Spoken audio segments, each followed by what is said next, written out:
بسم اللہ الرحمن یہ غلام احمد قادیانی نے الرحیم۔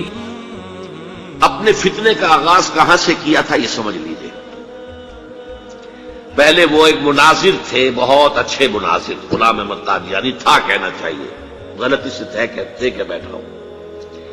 آریہ سماجیوں سے مناظرے کیے، عیسائیوں سے مناظرے کیے، مناظروں میں فتح حاصل کی، مسلمانوں کی آنکھوں کا تارا بن گئے، محبوب ہو گیا۔ اس کے بعد اس نے ایک فتنہ چھوڑا، ایک شوشہ چھوڑا۔ نبوت اور وحی تو رحمت ہے، رحمت کیسے بند ہو سکتی ہے؟ وحی تو انسانوں کی ہدایت کے لیے ہے، انسان ختم نہیں ہوئے وحی کیسے ختم ہو جائے گی؟ دیکھیے بظاہر یہاں دلیل ہے، اٹ اپیئرز کنونسنگ، بات سمجھ میں آتی ہے، یہیں سے یہ حل مل جائے گا آپ کو۔ کیا وجہ ہے کہ بڑے بڑے اعلیٰ تعلیم یافتہ لوگ جو ہیں اس کا شکار بن گئے؟ دنیا میں ایک ہی مسلمان نام کا سائنسدان جو ہے وہ آیا ہے ٹاپ پر، وہ قادیانی۔ ایک ہی مسلمانوں کا نام رکھنے والا جو ہے وہ international court of justice Hague کا جو ہے جج بنا ہے، وہ کون؟ قادیانی۔ ڈاکٹرز قادیانی، انجینئرز قادیانی، بڑے بڑے۔ یہ کیوں؟ یہ بات ایسی تھی کہ جو بظاہر دل کو اپیل کرتی ہے کہ جب حضرت آدم سے کہا تھا اما یاتینکم منی ھدی فمن تبع ھدای فلا خوف علیہم ولا هم یحزنون، انسانوں کی ہدایت کے لیے وحی کا راستہ کھولا گیا۔ ابھی انسان ختم نہیں ہوئے، وحی کا کیسے دروازہ بند ہو جائے گا؟ اجرائے وحی کا پہلے شوشہ چھوڑا، اور جب وحی جاری ہے تو نبوت جاری ہے، لہذا پھر آخر میں آ کے نبوت کا دعویٰ کر دیا۔ اس نے ایک مسئلہ اور استعمال کیا، یہ اصل میں چالاک اور ہوشیار لوگوں کے معاملات ہوتے ہیں۔ عوام الناس کی نفسیات کو متاثر کرنے کے لیے ایک اور شوشہ چھوڑا۔ دیکھو یہ کیسے ہو سکتا ہے؟ ہمارے نبی حضرت محمد صلی اللہ علیہ وسلم وہ فوت بھی ہو گئے، دفن بھی ہو گئے، زیر زمین دفن ہے، اور عیسیٰ ابن مریم وہ آسمان پر اٹھا دیے گئے، وہ آسمان پر ہے، کیسے ہو سکتا؟ اب عام مسلمان کے لیے اس میں بھی ایک اپیل ہے کہ اس میں تو گویا کہ ثابت ہوا کہ حضرت عیسیٰ ابن مریم جو ہے وہ افضل ہو گئے محمد سے صلی اللہ علیہ وسلم۔ یہ ہیں وہ چیزیں کہ جن سے حالانکہ افضلیت کا اس سے کوئی تعلق نہیں۔ اصحاب کہف اگر 300 برس تک سوتے رہے تو اس میں کون سی افضلیت ہو گئی؟ کوئی افضلیت کا سوال نہیں۔ اس اعتبار سے حضرت عزیر کو اگر 100 برس تک مردہ رکھ کر اللہ نے دوبارہ زندہ کر دیا، کون سی افضلیت اس میں ہو جائے؟ اللہ کی قدرت ہے، اللہ کر سکتا۔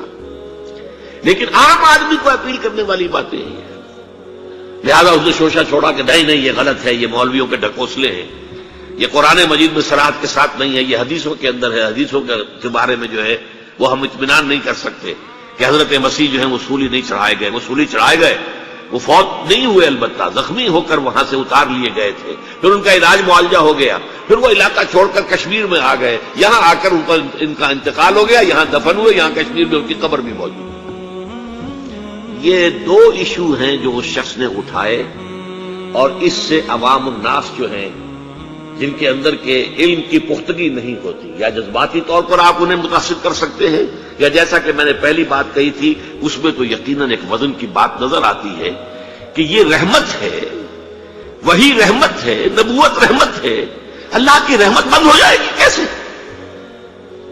اب اس کا جواب ہے یہاں۔ میں نے اس قادیانی سے کہا کہ مجھے یہ بتاؤ کہ کیا تم یہ مانتے ہو کہ اللہ کی ہدایت قرآن میں کامل ہو گئی؟ انہوں نے کہا ہاں ہم مانتے ہیں، ہدایت کامل ہو گئی۔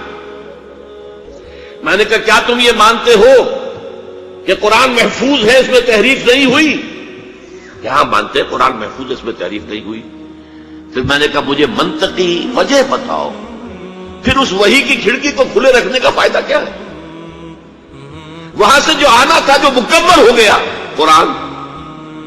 ہاں قرآن میں اگر تحریف ہو جاتی، اس کی حفاظت کا ذمہ نہ لیا گیا ہوتا تو کسی نبی کی ضرورت تھی کہ جو آ کے اس کی تصحیح کرتا کہ یہ بات یوں نہیں یوں تھی، یہ غلطی کر دی گئی ہے، ورنہ حقیقت یوں تھی۔ منطقی اعتبار سے ایک حاجت، ایک جواز پیدا ہوتا ہے اس وحی کے جاری رہنے کا اور نبوت کے جاری رہنے کا، بشرطے کہ ان دو باتوں میں سے کسی ایک کو مانو. یا تو یہ کہو کہ ہدایت قرآن میں مکمل نہیں ہوئی، اور یا کہو ہو تو گئی تھی لیکن قرآن جو ہے گم ہو گیا، قرآن کے اندر تحریف ہو گئی، وہ اصل قرآن نہیں ہے.